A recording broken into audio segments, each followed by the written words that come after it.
Hey guys, welcome to this week's episode of the Three Terrible Gamers. I am your host, Ashton Morton. I'm here with my two co-hosts, Colin and Cole. Hey guys. Hey, what's up, guys? And today we're going to start with our favorite retro Sega game. Whoever wants to start, go ahead. Okay, I actually had to do some research. I actually did not know what qualified as a Sega game, so that's a little bit on me. But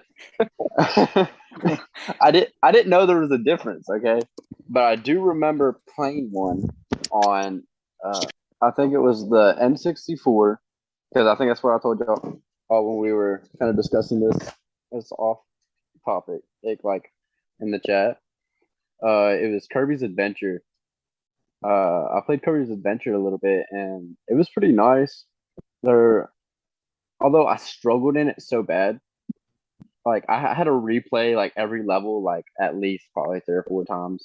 I just didn't master the luscious lumps of Kirby. Well, Kirby is a Nintendo game. Yeah, it is a Nintendo game.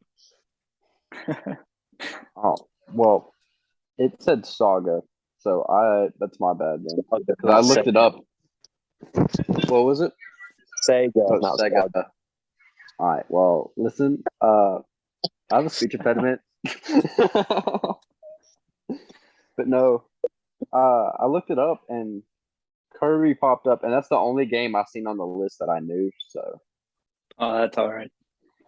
Gotcha. Well, switching goes and going to actual. Well, one is an actual Sega game. The other one was pretty much a cross-platform game. Probably my favorite retro Sega game was Madden 95, which of course, obviously it came out before my time, but I still remember playing it as a child because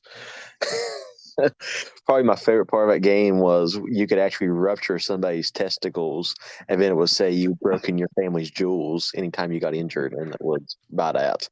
Nice. I did not know that was a thing. I didn't either. Yeah, that was a thing in the old Madden games. You could actually do that, and which, of course, that was after they took out where the ambulance came onto the field and hit the players too. But they also done that on older Sega, older Maddens. That was also on the Sega. But like I said, that was pretty much more of a cross-platform because it came out on pretty much everything that was out on the time. Right. But as far as actual Sega games goes, my favorite would probably be the Crazy Taxi. I hate you. Is that what you chose? One of them. That was actually a runner-up, but go ahead. I guess technically it was my runner-up too, but I just have plenty of fond memories going around picking up people or trying to hit the people instead. I guess I should say while I was trying to pick them up and then just trying to beat the time for the game going on. Right. Now, what about you? What's your favorite since that's your runner-up? My favorite was Sonic the Hedgehog 2. I like the sequel better than the first one, and I like it better than the third one. I was more of a Nintendo kid growing up, but around 5 years old, I started playing the Genesis, and I fell in love with Sonic. I love playing Sonic, and the second one was my favorite. I just love all the levels and everything on it. I was actually just playing it yesterday. And since you took my runner-up, I'll say my next runner-up is Crazy Taxi 2, since you took mine. So. That's one of the Wait, Crazy Taxi is a Sega game? Yep. Published by Sega. I did not know that. I actually played that game. No. I was about to say, I did not know that was... Okay, wow. No, Crazy Taxi, I swear, I would get so enraged over that game just because I would run into the other cars on accident. I wouldn't be paying attention because of my ADHD, and I'd be like, oh, wow, I hit a car, and then I'd get mad. And actually, Cole, if you want to get picky about it, your favorite gaming series, 2K, used to be Sega exclusives. They started out on the Sega Dreamcast and was exclusive to Sega. Oh, wow. See, that's new information to me. Yeah. I believe it was the first three were on the Dreamcast. 2K1, published by Sega. Yeah. And then pretty much after that, 2003 is when Sega stopped producing games, period. Yeah, in 2001, they stopped console. But they're just given. Yeah. Oh, okay. That's about There's you a little bit of gaming history, Cole. That just proves how old y'all are. No, that's true. We was around for at least 5 years at that point. Time they stopped. Yeah, yeah. I'm old. All right, then what's your guys' favorite Sega console? Mine is the Dreamcast, which it was also the same. It pretty much kickstarted a generation of the PS2 and the GameCube and the Xbox. Yep, Sega was first, and then everyone else just followed suit with the sixth generation of gaming. it's true. Granted, pretty much every Dreamcast title I had for the GameCube as well. So, I mean, I kind of pushed it to the side type of situation. As Ashton was mentioning earlier, I was more of a Nintendo kid than a Sega kid. But for the Dreamcast, I remember playing Contra and obviously Madden. Yeah, What about you, Oh, Cole?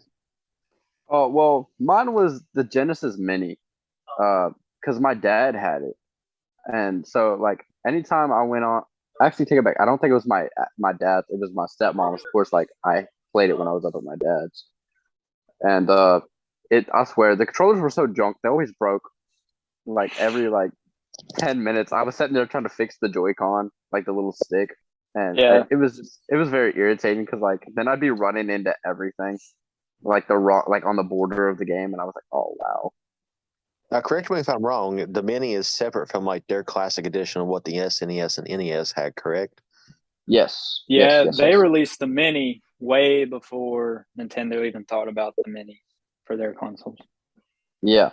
What about you, Ashton? What's your favorite console? Well, well, Colin took mine again. I say the Dreamcast, just because the sixth generation consoles were my favorite generation, even to today. I like the sixth generation better, and they had some great games on the Dreamcast. The first three 2Ks, Crazy Taxi. You had first two Sonic Adventure games. You just had some great games on that console. And the Genesis had a bunch of great games too. Just they're older, and I like more modern games. Yeah. See, I never got an opportunity to play on the Dreamcast. I mean, like, I knew my buddy Garland had one, but that's about it. Yeah, I forgot Sonic Adventures was on the Dreamcast because I remember having them for the GameCube because it was another game that you and Carter gave to me. Yeah, the reason I gave you that one was because we had a duplicate, not because I was scared of it or couldn't get past the title screen. But but yeah, the first two Sonic Adventure games started on the Dreamcast, and then they ported them over to the GameCube. All right. Now, especially in the 80s and 90s, mascots were all over the place, and they really determine. We're fighting about who's better or whatever. So between Sonic and Mario, who is better and why? Okay, okay. Now I looked this up because most people, I think it was like, I think, I think it was like at least 60 to 65%. I was seeing said that Sonic would easily wipe Mario. But I have the opposite point of view. I'm saying Mario strictly because Mario always had some type of either tool or weaponry in any game that he could have, or something that would evolute him into a stronger form. So I believe that with Mario's ability to change at any and all current times as he was needed, I think he could wipe Mario. Okay. So you're talking about just his power ups in general are better than Sonic's just speed. Yeah, because Sonic's power ups that I played, like for instance, because one of my, well, I'll get into that topic a little bit later because it's another topic coming up. But let's just say some of his power ups that I've played are always him getting faster. It's all about him getting faster. And I mean, if he's already fast, why is his power up strictly getting faster? So Yeah. I understand like the concept, yeah, whatever, it makes him more stronger. But with Mario, he has several different types of evolutionary power ups. Like, I mean, what is it that the one flower turns him into where like he shoots fireballs, one's Mm-hmm. ice, he's I mean, Fire, and if fire, you technically, oh yeah, and I like technically, if you even go into like Super Mario Smash Bros, there's like an unlimited amount of things that he can do as And he has a far as bunch of you go. different moves. Exactly. And he's known for overcoming things, although he is just ordinary most of the time. Therefore, giving him an advantage, in my opinion. Along with, I enjoyed a lot of the Mario games more than I did Sonic, just because I guess I always just played more Mario. I literally only played like probably 2 Sonic games though, so I'm a little biased. A lot of people are. It's easier for people to enjoy Mario over top of Sonic as a mascot just in general because it's the same concept of Pokemon. Everyone knows what a Pikachu is.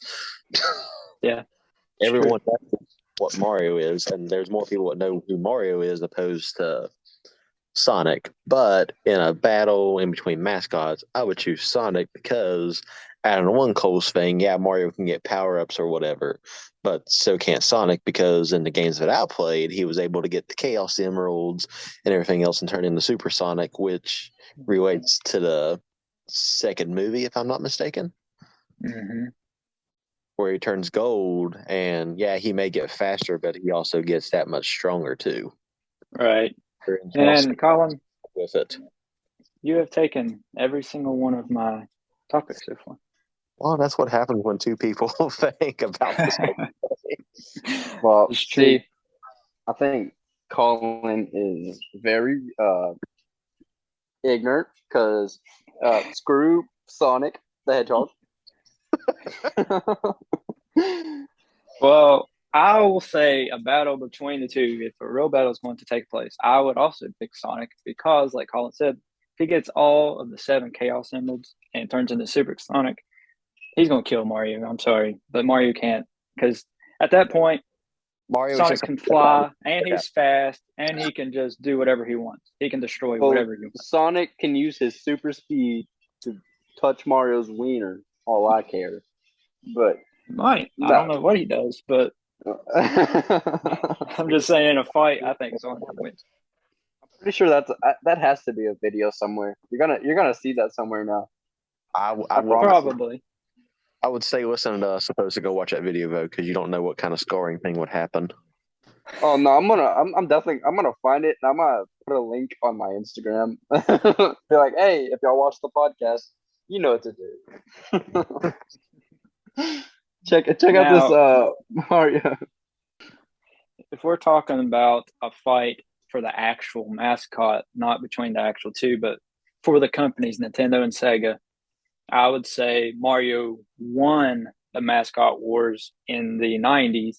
Oh, definitely. For a while, the Genesis was outselling the NES and the SNES because people were looking at the Super Nintendo as a child's console and the Genesis as more adult console. So people were selling or buying the Genesis over the Super Nintendo, because like even Mortal Kombat on the Super Nintendo, they didn't allow it to have real red blood. It was green. Yep. Just to, kind of make it more get away from the gore factory. Yeah. Yeah. They took it away from the Genesis, it was red and people it sold more on the Genesis. So, but in the end, the Super Nintendo won and Nintendo won. So I would say Mario eventually won. Oh, yeah. Which, like I said, that goes back to my earlier comment about the Pokemon. I mean, it's just being more family friendly. There's a lot more families than what there are single individuals out there in the world. So, I mean, it's just one of those things that gets more exposed at the end of the day. Right. Yeah. And I mean, granted, if I had a choice, I think, Link should be the Nintendo mascot, but Mario came out 1 year earlier. Yeah. I mean, everybody knows who Link is. They just think his name is Zelda, but. Yeah, no, I kid you not. I honestly think that some people don't even play the games because so I was watching YouTube and they were discussing about how Link in Breath of the Wild something about his robe or something like that and how it was like evoluted up, like how it changed, like Right. through the different ones. But they were on the Breath of the Wild, and one of the people were like, "Yeah, I love of that Zelda's is drapes are this way," and I was like, "Bro, that's Link." I was like, "That's a man." I was like, "I'm sorry to tell you, that's a man." People are so ignorant. If they would just do a little bit of research, they would know, or play the game, they would know. What's the thing? Like, it was fine because they there was like three different people in this video note, and everyone else considered him Link up until that point. The one guy, I'm not gonna say names or anything, but just called him Zelda. It was like it's like Zelda. I love Zelda's power move, blah blah blah blah, or whatever, and just rambled on. And I was like, bro, what?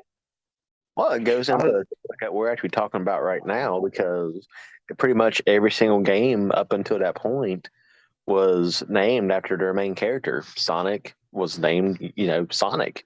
Mario's Yeah, title was Super Mario Brothers. And I mean, Legend of Zelda comes out and, people just assume that it's the legend. I mean, yeah, it is the Legend of Zelda, but, they just assume the main character they're playing as is Zelda. is Zelda, which now I don't understand why they didn't name it. But yet again, if you think about it, you gotta think of like Link's Awakening. Yeah. That's the only game you play as Link today. I know.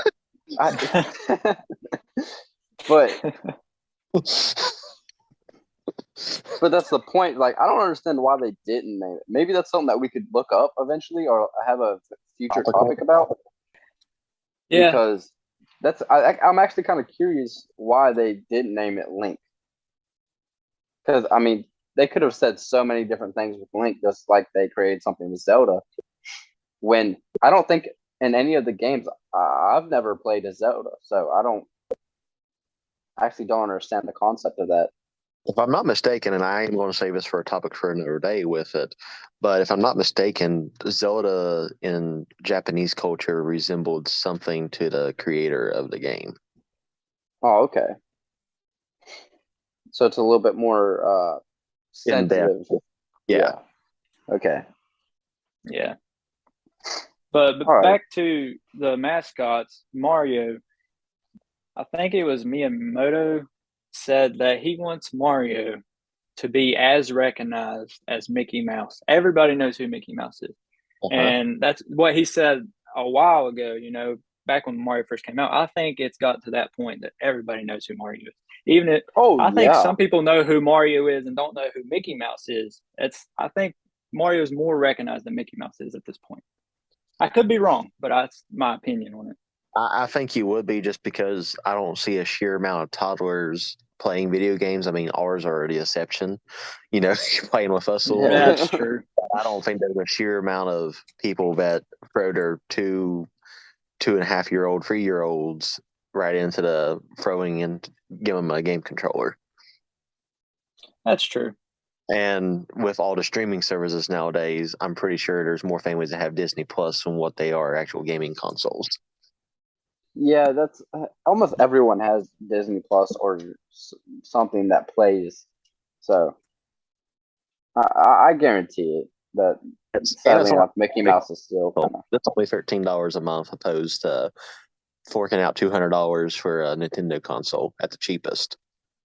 Yeah, but they did make a Mario TV show. It's on some streaming services, just not on Disney Plus. Gotcha. Yeah.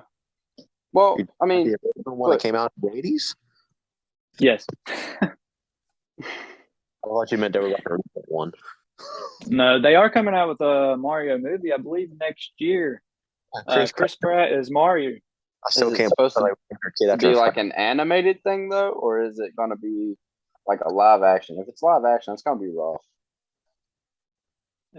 I'm not sure. I know the one that came out a long time ago. They people hated it, the Mario movie. Yeah. It's hard to get video game movies correct anyway. Just look at Assassin's Creed and look how much bullying had to get done on Sonic actually before they fixed everything to how it was proper. Honestly. Yeah. All right, guys. Let's move on to what is your favorite Sonic game? Mine is Sonic Spinball.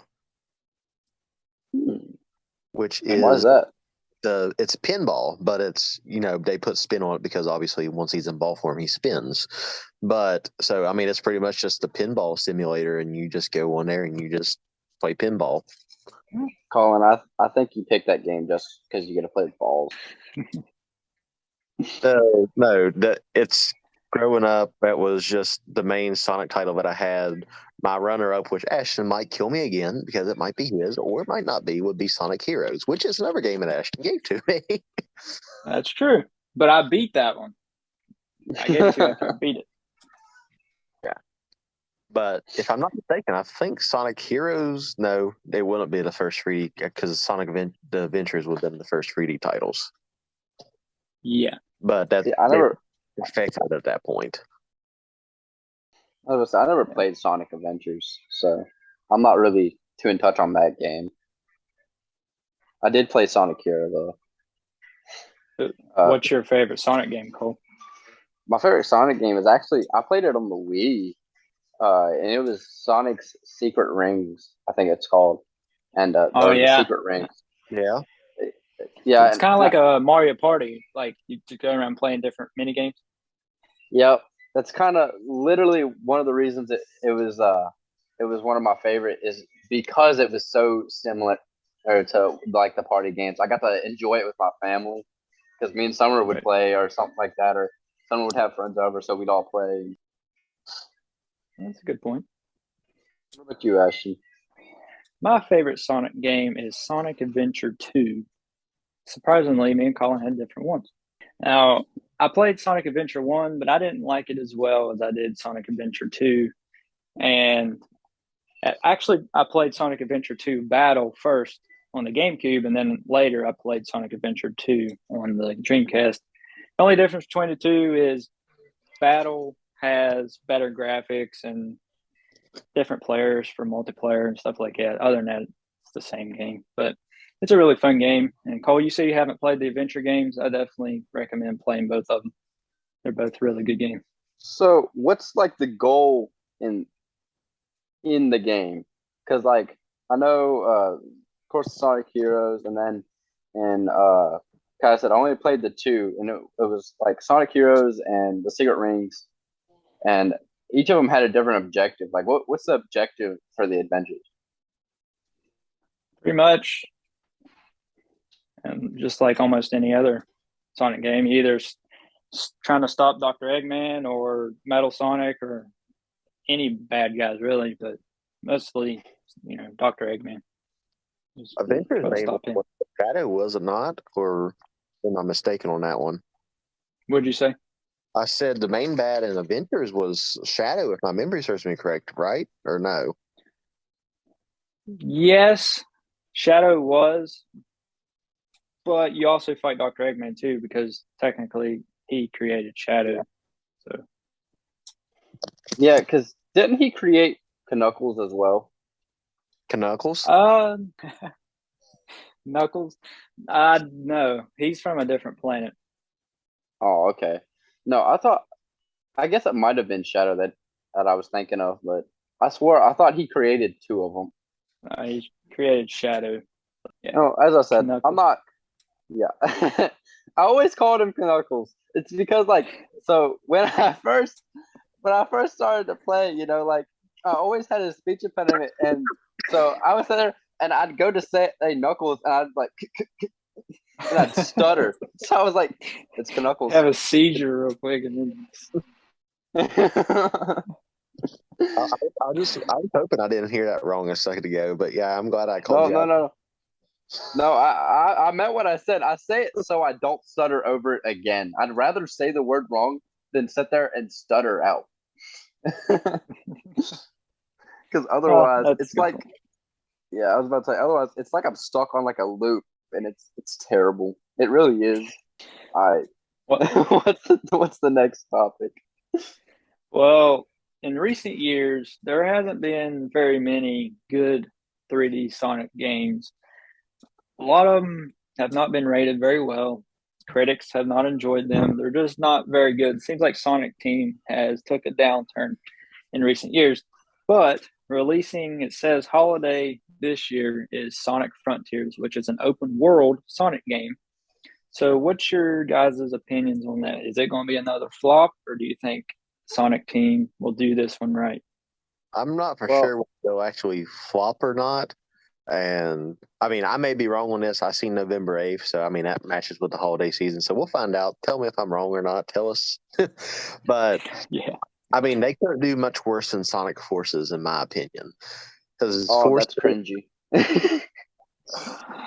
I got it out on. I mean, as soon as it came out on the Switch, and literally the first boss was so buggy, I couldn't even get past it. It was impossible to beat. I don't know if there was any I mean, I'm assuming there was patches at this point, but it just ruined the whole entire experience for me. But you know, it wasn't one of those things I just picked up and played all the time. Just because, I mean, like I said, I prefer to play Nintendo titles over top of any Sonic thing. So the last Sonic game I had played up until that point was Sonic Heroes, you know, almost at that point 15 years ago. Yeah. Well, from what I read on the Sonic Frontier, people describe it as mysterious. Okay, uh, because they talk about like in the movie, he's supposed to be going after the Chaos Emeralds, right? Huh? Yeah. So theoretically, I mean, with an open world, there's a lot of free roam in all open worlds, especially like if you can compare it to like Zelda, because Zelda's open world games are incredible. You know, I just like the fact of an open world game, like even the Pokemon game me and Ashton played. What's that? Legends Arceus or Arceus. something? Yeah. Open world games are just generally more fun to me because you have a lot of free roam and free area, and it often leaves room for a lot of Easter eggs. Because almost any open world game that you can think about, there's an Easter egg somewhere inside of it. I guaranteed almost. It's Yeah. just whether or not if you find it or whoever finds it, you know? But Right. so I can't tell you if it's going to be a flop, but I do have like a hope considering it is an open world game. All right.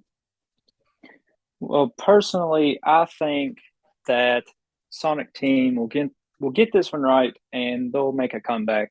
And it'll be, if they release it right, it'll be one of the best selling Sonic games of all time. Because I mean, if you put it on the Switch, it's going to sell. The Switch does that to games that may have sold poorly in the past. Put it on the Switch, and it's going to sell. Whether it's really a good game or not, it's going to sell because there's so many Switch systems out there. Not for But anything yeah, or so. I was about to say, oftentimes. For anything less than $30. Yeah. Yeah, it's true. But that's all the time we have. Thanks for listening to another episode of Three Terrible Gamers. Make sure to follow us on Instagram and subscribe to our YouTube channel and turn on your notifications. Also, check out our Twitch. We stream at least once a week. And I just want to say thanks for listening, guys. We're out of here. See you guys later.